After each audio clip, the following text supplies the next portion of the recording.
So at Seder tables around the world last night and outside of Israel today, because they don't have a second Seder in Israel, unless you're from it, unless you're visiting, then you might have one. But Israelis don't because they don't have to. It's a 7-day holiday in Israel as opposed to an 8-day here. Anyway, at the Seder tables, we know people are talking about Israel and Iran and the so-called Palestinians and Hezbollah, the Houthis, the Hamas, and the PLO and all these other anti-Semitism. We know we're talking everywhere. That had to be the main conversation last night. In most all, if not all, Seder tables.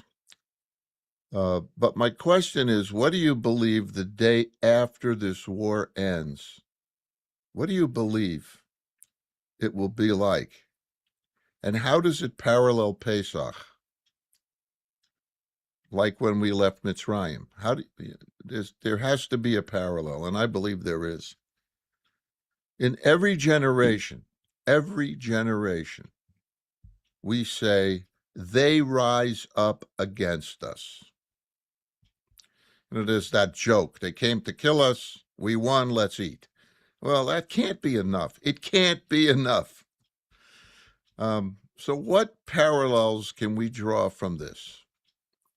We've been telling the exact same story for 3,300 years. For 3,300 years, we have sat at a table with our grandparents and our parents, and sometimes we're the grandparents and the parents, and we tell the same story every year to our children and to our grandchildren. And for this is for over 3 millennia, 3,300 years. Every year the same story, and about how God took Bnei Yisrael out of slavery, out of bondage, liberated them, and made them a free people. We were slaves, and now we are free. We say it every single year for 3,300 years. Do you think we got the message? I'm not sure, but this message is so deeply embedded in our Jewish DNA because we have showed the entire world that it is possible to overthrow oppression. We did it. We were the first to do it.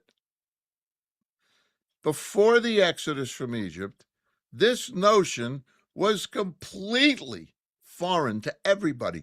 Nobody ever dreamed or even thought about in their wildest dreams that you could overthrow oppression. Nobody had any idea that oppression could be overthrown by regular people. It was us, the emerging Jewish people at the time, because we weren't really Jewish people yet. We were Bnei Yisrael. We were the people of children of Israel. But we introduced this concept to the world. We brought it to the world. God took us out of slavery, out of the house of bondage, into freedom. Don't tell me you never heard this before. I won't believe you. This is a Jewish notion. To never forget this most important lesson, we read it every single year. And we come up with ways to make the children pay attention. Every single year we left Mitzrayim. To become what? To become free people. Why? Because God wanted it that way.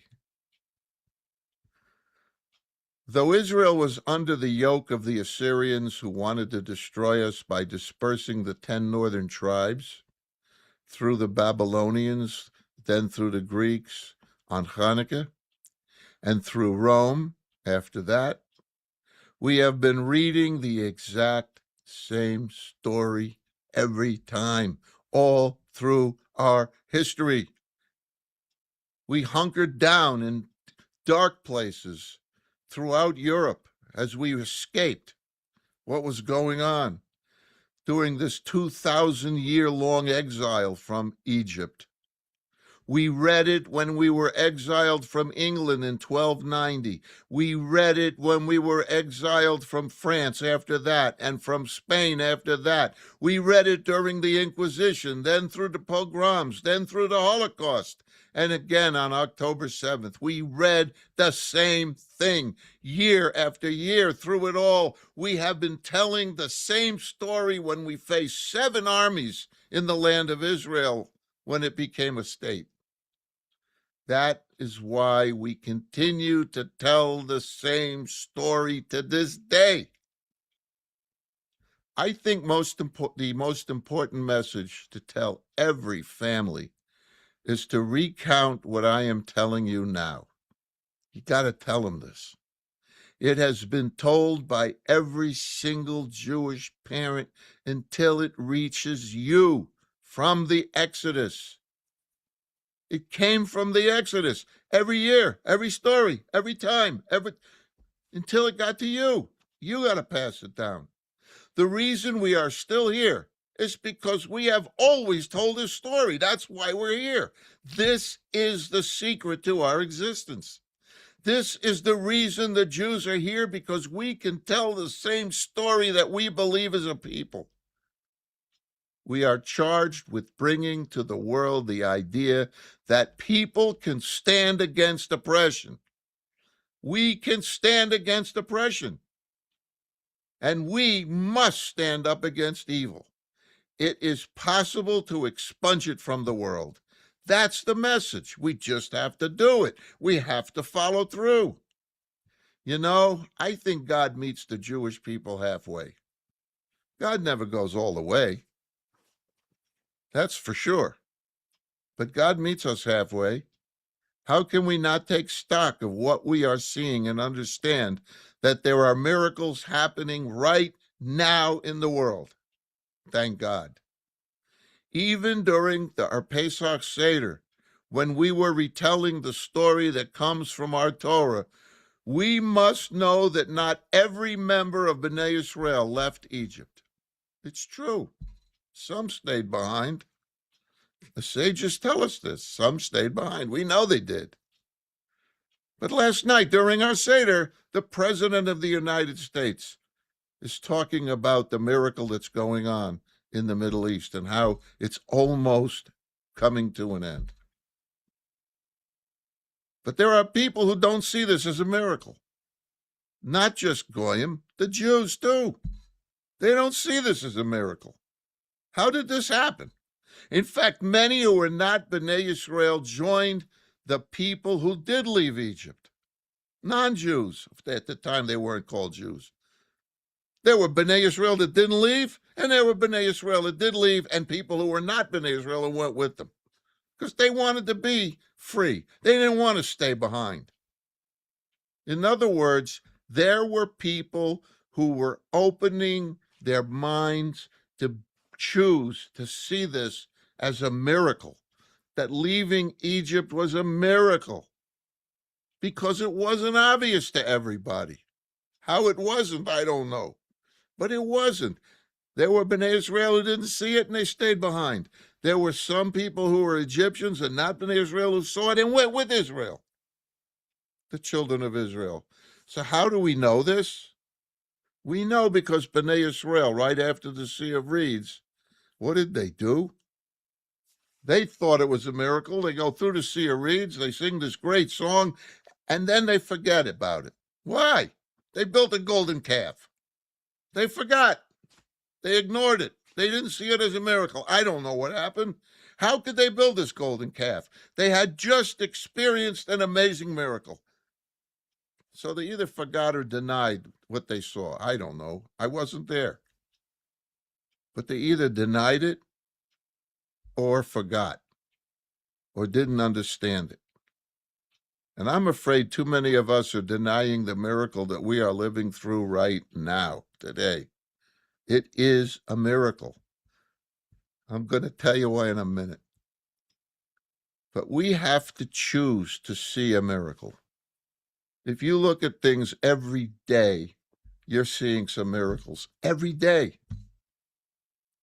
But you got to choose to see it. Otherwise, it's a coincidence or it just happened. Yeah, right. Okay. If that's what you believe, that's what you believe. Look at the miracles that happen. And they're not always good miracles. Yeah, people that are born, you look at the little baby, how cute, how cute. That's a miracle. You look at the sunrise sometimes when you wake up early enough, or you're at the ocean and you look at, oh, it's gorgeous. It's a miracle. And sometimes when people are suffering and they pass on, sometimes that's a miracle too, because they didn't have to suffer anymore. And you don't have to suffer anymore by watching it. Sometimes that's a miracle. Depends how you open your mind to it. But we need to understand at the Pesach Seder that the miracle that we're talking about is standing up against evil. So, do we choose to see the miracles and the miraculous things that happen as we celebrate this particular Pesach? If we do, then it means we get to keep taking steps to meet God halfway, and God will keep meeting us halfway.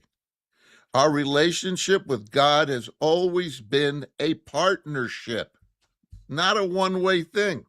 It's a partnership.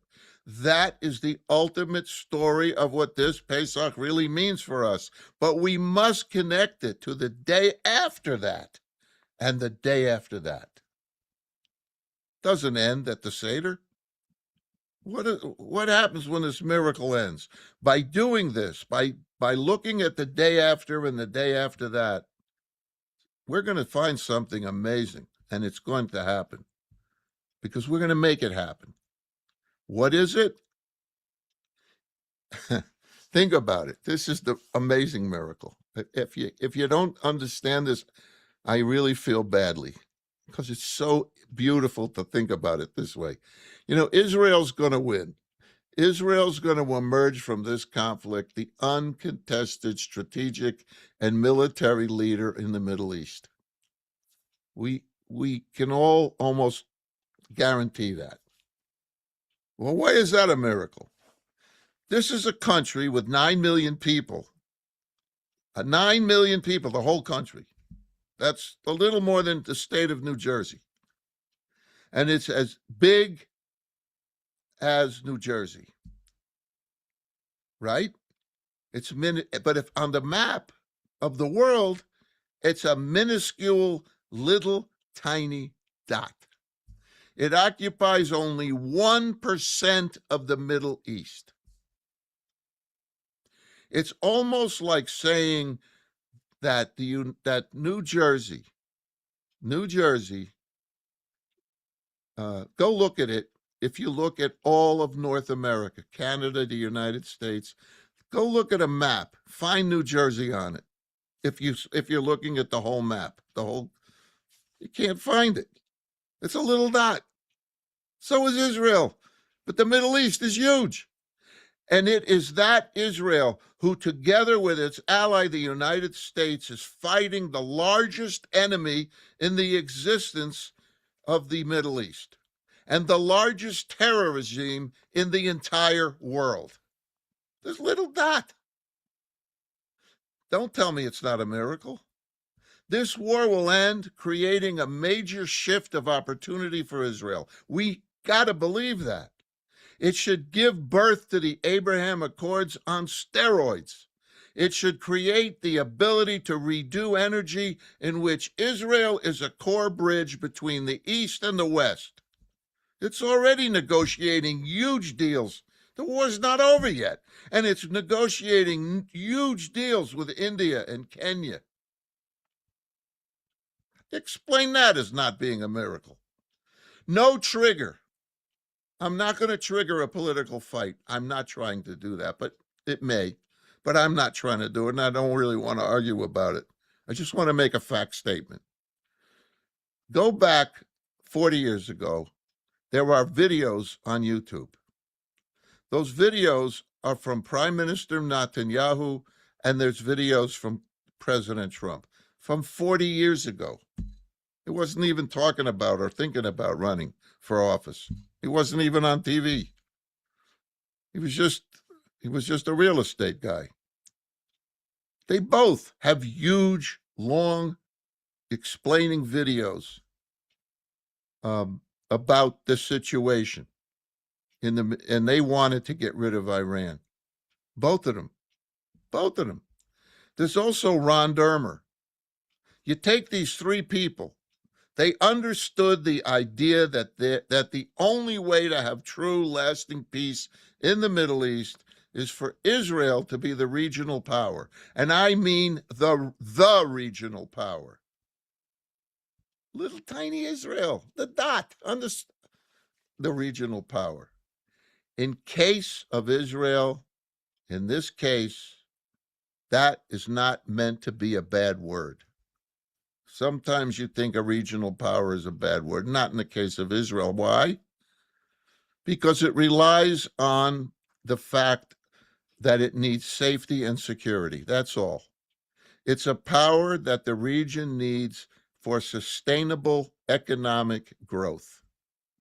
The region knows that it is better to trust Israel than it is to deal with Iran, Russia, and China. They know that.